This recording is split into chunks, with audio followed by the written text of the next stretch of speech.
Bahas mengenai jantung. Yang pertama, ukuran jantung yaitu kurang lebih sebesar 1 genggaman tangan, dan letak jantung berada di bagian rongga tengah dada, tepatnya di sisi kiri tubuh.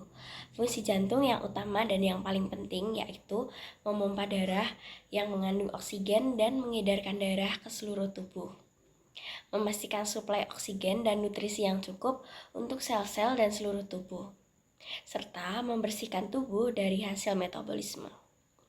Fungsi jantung dalam psikologis yaitu sebagai penampung pikiran manusia. Dari situ bisa diambil kesimpulan bahwa jantung berkaitan dengan darah dan pikiran manusia. Jantung juga memiliki fungsi lain, yaitu mengatur, menguasai darah dan pembuluh darah, serta peredaran darah. Sebagai rumah dari pikiran, semangat, kesadaran, ingatan, dan tidur. Dikatakan bahwa jantung mengatur fungsi kulit otak besar atau neokorteks. Hubungan dengan dunia luar atau bagian tubuh yang lain yaitu lidah. Yang terakhir, penyebab gangguan usus kecil. Usus kecil mudah dan cepat dipengaruhi oleh tipe dan suhu makanan yang dimakan. Konsumsi kelebihan makanan-makanan dingin dan mentah dapat menciptakan dingin di dalam usus kecil. Sementara konsumsi kelebihan makanan-makanan panas dapat menciptakan panas dalam usus kecil. Kemudian penyebab gangguan usus kecil yaitu emosi. Usus kecil dipengaruhi oleh suasana emosi sebagaimana yang mempengaruhi jantung, karena usus kecil adalah organ pasangan dari jantung. Usus kecil dipengaruhi oleh emosi kegembiraan yang berlebihan dan keegoisan atau sikap ingin menang sendiri. Usus kecil juga dipengaruhi oleh kesedihan yang mencekram seseorang dan merusak kejelasan dan kemampuan mental untuk melakukan pertimbangan yang logis yang merupakan tanggung jawab organ ini. Berikut adalah penjabarannya. Mengatur, menguasai darah dan pembuluh darah serta peredaran darah. Gejala-gejalanya yaitu seperti palpitasi, yaitu jantung berdebar-debar, kemudian nafas sesak, dan aritmia atau irama jantung tidak normal. Lalu yang kedua, sebagai rumah pikiran, semangat, kesadaran, ingatan, dan tidur. Yang dikatakan bahwa jantung mengatur fungsi kulit otak besar atau neokorteks. Gejala-gejalanya yaitu seperti rasa curiga dan pelupa, tidak bisa tidur atau insomnia, koma atau pingsan yang lama, dan gangguan mental yang disertai halusinasi. Kemudian yang terakhir yaitu hubungan dengan dunia luar atau bagian tubuh yang lain yaitu lidah. Gejala-gejalanya yaitu seperti lidah pucat, menandai darah jantung kurang atau defisiensi. Kemudian lidah berwarna ungu tua, yaitu menandai adanya sumbatan darah. Kemudian ada ujung lidah merah terang atau tampak ada benjolan-benjolan berwarna merah atau pelunakan jaringan dan tukak borok sariawan menandakan api jantung meluap. Lalu jika lidah kaku dan penderita tidak bisa bicara merupakan akibat riak telah meracuni jantung. Pembahasan yang terakhir berikut ini yaitu mengenai gejala gangguan usus kecil. Gejala dari yin yaitu sakit perut kedua belah sisi, diare, sering buang air kecil tetapi tidak lancar. Kemudian dari yang, gejalanya yaitu buang air kecil kecoklatan dan tidak lancar. Sekian penjelasan dari mengenai jantung dari saya. Penyebab penyakit jantung memiliki beberapa faktor. Faktor yang pertama yaitu penyebab penyakit eksterior. Api dan panas adalah faktor yang paling mempengaruhi jantung, tetapi faktor-faktor itu pun tidak mempengaruhi jantung secara langsung. Kedokteran tradisional bersikukuh bahwa faktor-faktor penyebab penyakit eksterior tidak mempengaruhi panas secara langsung, melainkan melalui selaput jantung atau kantong jantung. Kemudian faktor-faktor mental. Yang pertama yaitu kegembiraan. Di bawah keadaan-keadaan normal, keadaan pikiran yang bahagia menguntungkan bagi pikiran dan badan. Tetapi bila kegembiraan kelebihan, maka ia menjadi suatu penyebab penyakit dan dapat melukai jantung. Kegembiraan kelebihan atau kegirangan berlebih dapat melukai jantung dan lebih khusus lagi mengurangi kecepatan ki jantung dan menyusutkannya. Akan tetapi, hal ini bukan suatu penyebab yang penting atau yang umum dari disharmoni jantung. Yang kedua yaitu kesedihan. Secara langsung, kesedihan terkait dengan paru-paru. Tetapi, jika kesedihan berlangsung lebih lama atau lebih dalam, maka akan mempengaruhi secara mendalam ki jantung. Kesedihan menyebabkan kekurangan ki paru-paru yang pada waktunya mempengaruhi jantung dan membuat ki jantung berkurang. Kesedihan yang panjang menyebabkan kekurangan ki jantung. Kesedihan yang berlarut-larut dan yang menyebabkan kekurangan ki selama periode waktu yang panjang dapat menyebabkan kemacetan ki yang pada gilirannya dapat berubah menjadi api. Ketika hal ini terjadi, ia akan menyebabkan api jantung. Kemudian yang ketiga yaitu amarah. Marah meliputi perasaan-perasaan frustasi, dendam, dan depresi. Meskipun amarah mempengaruhi liver, secara langsung ia juga dapat mempengaruhi jantung secara tidak langsung. Amarah menyebabkan naiknya yang lever atau api lever, dan hal ini dapat dengan mudah dijangkitkan ke jantung yang menyebabkan api jantung. Hal ini terwujud pada lidah dengan warna tubuh merah pada kedua sisi dan ujung dan mungkin dengan bintik-bintik merah di ujungnya. Berikut ini adalah gejala-gejala gangguan jantung. Yang pertama, gejala dari yin, yaitu berdebar-debar, mudah kaget dan terbangun, banyak mimpi, pelupa, daya pikir menurun, dada dan punggung sering berkeringat. Kemudian yang kedua, gejala pada yang, yaitu dada terasa panas, insomnia, muka dan mata merah, ujung lidah merah dan pecah-pecah. Lalu yang terakhir yaitu terlalu yang. Gejalanya yaitu bintik merah di kulit, nadi sangat cepat, muntah darah, darah keluar melalui indera. Selanjutnya, usus kecil menurut kedokteran timur. Secara biologi, usus kecil berperan dalam penyerapan makanan. Demikian pun dalam pengobatan timur, usus kecil berperan menerima dan mengubah bentuk makanan dengan memisahkan bagian yang bersih dari yang kotor. Ia mempunyai suatu fungsi penting sehubungan dengan pergerakan sekret atau zalir-zalir, karena ia memisahkan bagian yang bersih dari yang kotor. Untuk menjalankan fungsi ini, usus kecil berkomunikasi langsung dengan kandung kemih yang membantu fungsi pengubahan ki kandung kemih. Usus kecil mengubah makanan dengan bekerja sama dengan limpa, sambil mengubah bentuk zalir-zalir dengan bekerja sama dengan yang ginjal. Di dalam kedua kasus itu, peran usus kecil ditempatkan di bawah peran limpa kecil dan yang ginjal. Usus kecil. Menurut kedokteran timur, usus kecil juga berfungsi mengangkut dan mengolah cairan tubuh menjadi urin.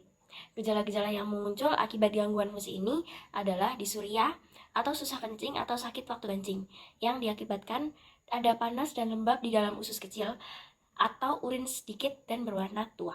Saya akan menjelaskan tentang limpa. Limpa berfungsi untuk mengangkut dan mengubah makanan. Setiap kekacauan dari energi limpa sendiri akan selalu mempengaruhi proses pencernaan. Nah, gejalanya seperti kembung rongga perut, kurangnya nafsu makan, dan tinja yang encer. Lebih jelasnya, fungsi limpa adalah untuk mengatur transportasi dan mengolah ki makanan, mengatur darah, menguasai otot kaki dan tangan, dan limpa juga membenci makanan yang kering. Dia lebih prefer ke makanan yang basah. Gejala gangguan pada limpa ada banyak, contohnya ada udema atau pembengkakan perut, terus juga ada melena atau tinja yang berwarna hitam, dan ekimosis. Nah, otot pun menjadi lemah. Di sisi lain ada diare juga, hernia, dan prolapsu uteri. Faktor-faktor penyakit limpa itu pertama dari cuaca, dan juga bisa juga dari kecemasan atau dari mentalnya kita sendiri itu. Dan juga yang ketiga itu ada dari diet itu juga dapat mempengaruhi dari limpa itu sendiri. Nah, di sisi lain gejala gangguan limpa dari yin and yang itu ada contohnya mudah lelah, terus nyeri ulu hati, terus kaki tangan dingin, kurang nafsu makan, dan lain-lain. Sedangkan dari yangnya itu sendiri, mata kekuningan, sering buang air kecil, dan tengah lidah memerah. Itu tadi sedikit penjelasan saya tentang limpa. Ini saya akan menjelaskan tentang fungsi logam di tubuh kita menurut kedokteran Cina, yaitu fungsi paru, mengatur ki, memancarkan dan menurunkan ki. Paru adalah organ yang paling luar atau eksterior yang mengendalikan kulit dan ki pertahanan. Fungsi ki sebagai pengatur ki dan pernafasan. Gejala-gejala yang muncul akibat terganggunya fungsi ini yaitu seperti nafas yang panjang, sesak yang diakibatkan oleh ki paru yang memadat, seperti pada penderita asma bronkial. Nafas menjadi pendek dan dangkal yang diakibatkan ki paru defisien atau berkurang. Kemudian paru sebagai penguasa suara. Gejala yang muncul akibat gangguan fungsi ini yaitu suara rendah dan lemah yang diakibatkan ki paru defisien atau kurang. Kemudian efek serak yang diakibatkan semakin melemahnya ki paru.